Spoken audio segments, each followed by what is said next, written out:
Hey guys, welcome back to the channel. Remember, like and subscribe.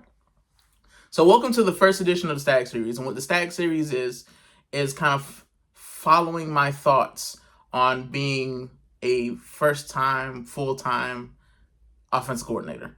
So I've been with the Stags for about 7 years. I've been a player. I've been a coach. Um, I've been the president, as I said in my last video. And what I wanted to do was kind of follow this season on my thoughts of the game, my thoughts of how games went, where I think we could go. In this first episode, I want it to be about my history as a football player, my history as a football coach, and my history as a Stag, to be honest. So I grew up in South Florida. I was born in Miami, raised in a small town called Belgrade, Muck City, if you know. So Muck City, American football is life. Muck City is Belgrade and Pahokee, and we have a rivalry called the Muck Bowl. And what the Muck Bowl is just chaos and great football. It's been covered by ESPN. It's a big deal in South Florida, definitely a big deal in Florida, and it just shuts the towns down when that game comes. Everybody's rooting for their team, either Belgrade or Pahokee. So ever since I could kind of hold a football, I've been playing football. I played, in elementary school, we used to play in the street. Middle school, I played a little bit of high school. I wasn't that great because I didn't grow, but I've always loved American football. I've always followed the Dolphins, always followed the Hurricanes, always followed Glade Central, Miami Central, where I actually graduated from. So, yeah, football is in here. It's in my soul. And I remember when I came to England, I didn't know Southampton had a team. I came to university. I wanted to study. Didn't know we had a team. Was walking through what they call the bun fight. So the bun fight is where, all of the sports kind of gather. And walking through, saw American football, saw the helmets. And, yeah, I showed up to a practice. And I remember current head coach, Coach Thorpe, I showed up and he was like, hey, you played before? And I was like, yeah, I played before. He's like, oh, you're American. And I was like, what position you play? And I was like, defensive tackle. And he was like, yes, you will. And that was it. That's the only position that I kind of played the entire time. I played a little bit of end, but I like being a defensive tackle. I like the Aaron Donald, being in the middle of people. That's what I like, causing chaos. That's always kind of what I've been into. So 2018, I started playing, and our first season we went undefeated. And I remember that season, I thought we were going to win it all. And we met Exeter. And Exeter will be a team that they're not in our division anymore, but they're a team that I'll mention because they just were a thorn in my side for so long. I think every time we had a good team, we just couldn't get over the Exeter hump until my last game as a Stag, I believe, was against Exeter, and we ended up winning. So it's positive. But my first year, we made it to the playoffs. We lost against Exeter. We were undefeated, lost in the first round. Second season, what did we do? Second season, because in between there, COVID happened, so it's kind of blurry how we had the seasons. I think the second season we did pretty good as well. I remember, I think it was my third, or the second season might have actually been the Portsmouth season. So we weren't undefeated. We finished either 5-3 or 4-4, and we ended up playing our bitter rivals, Portsmouth Destroyers. And I remember we won that game. And then we ended up playing, was it Worcester? I think, and I had a really good game that game as well. Or was it Surrey? It's one of those two teams. We ended up playing them. And we were in the Southern Final versus Cardiff, and then the pandemic hit, the lockdown hit. So they gave Cardiff the promotion because Cardiff had beaten us twice in the season, which is fair, but I think with the momentum that we had going into that game, I think it would have been a different game, but we'll never know. The next season was COVID, and then I came back for a season after that because I think I was on a master's, and I came back and I played that season as well. And then the season after, I went to coaching, so I started coaching offensive line first, which is crazy because I was a defensive tackle. Don't know how it happened, but I started coaching the offensive line. And then last year, I was promoted to assistant offensive coordinator.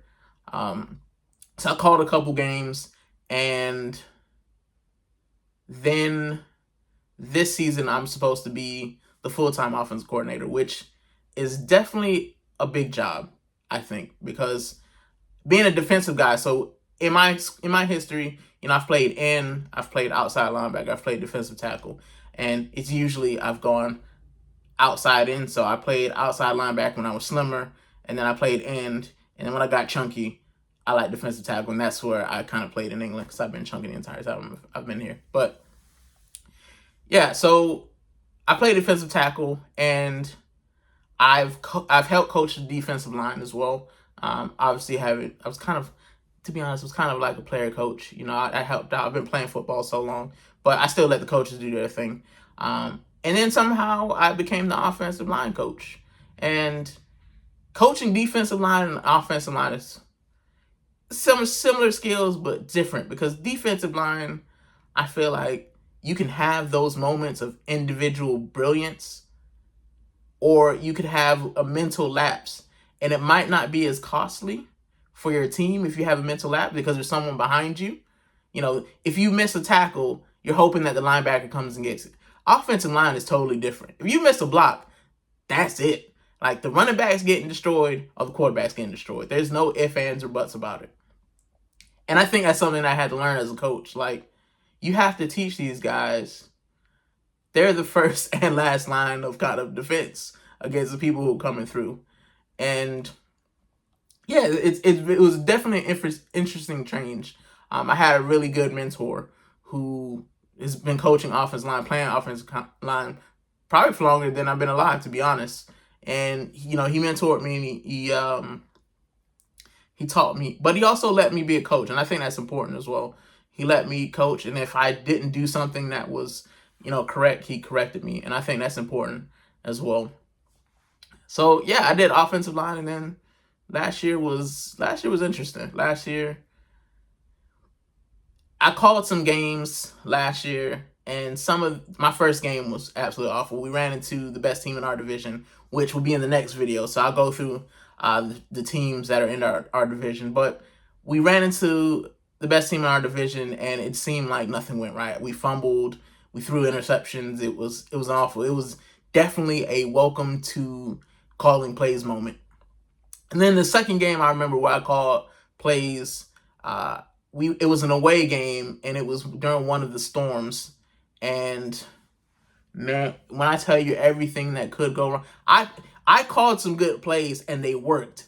And it was like, because it was raining, so when they would run the football, you'd be like, oh, this play worked. And then they'd fumble, and I'd be like, it's tough. It's tough getting to know how to call plays. And that's why I wanted to kind of do the whole Stag series. So I wanted to talk about my trials and tribulations as a coach, kind of week to week, what I expect and what we're doing. And that's pretty much, how I feel and how I want to run this show. The good thing about kind of coaching here is you're coaching for the love of it. So I don't get paid to coach. I'm a volunteer coach. I mean, all of the coaches are volunteers. And it's university, but it's not like America where these guys have something to look forward to. Like, a lot of these university guys will play in university, and if, as I said in the last video, they'll play university, and if they don't play adult ball, they just never play again. They'll watch and whatnot. So university is kind of where we're teaching these guys. And then being a coach at university, it's like coaching Pee-wee, because these guys have never played before. Like, the offensive line that I had my first year, I think 4 of the 5 guys had never played American football before.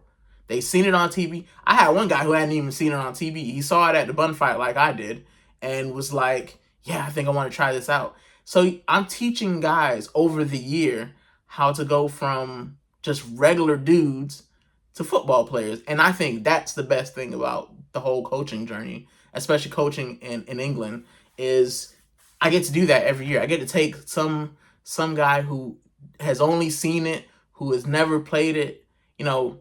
It's not ingrained in them like it's ingrained in me.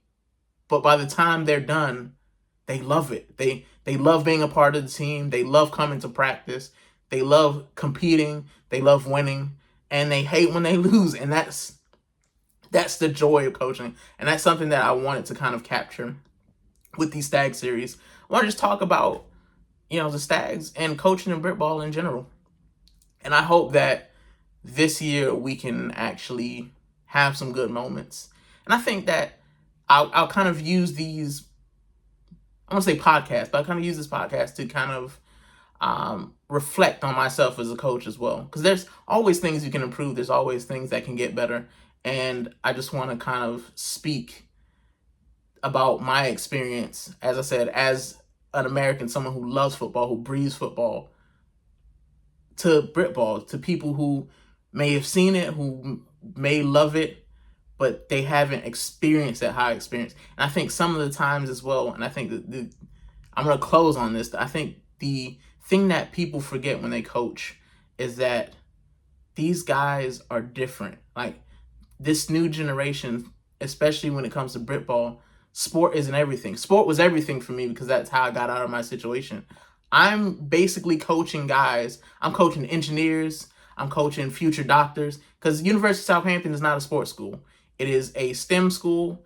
It's big on producing the world's talent. So having guys who football is kind of an elective. It's not, you go to the college in America and you have your core classes and your elective. For them, the degree is the core class and American football is the elective. And it's taking that and making guys who actually love the sport, who actually will compete. That's the joy. That's the hard part. So that's what this pod is going to be about. It's going to be about kind of my thoughts on being a coach and the journey. I want to share my journey. I want to share my passion. I want to share my love for the Southampton Stags.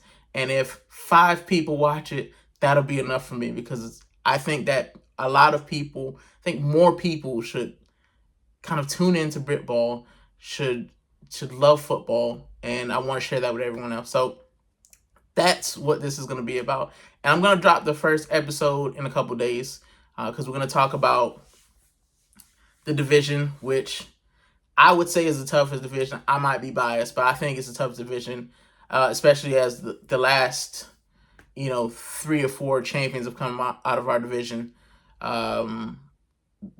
So it is a tough one, but I'm very excited for what the season will bring, and I hope to share it with you guys. So remember, like and subscribe if you want to see more. If you got any questions you want to ask me about Stags, coaching, feel free to pop them in the chat. Pop them below, message me, whatever. I will see you guys later. Have a good one.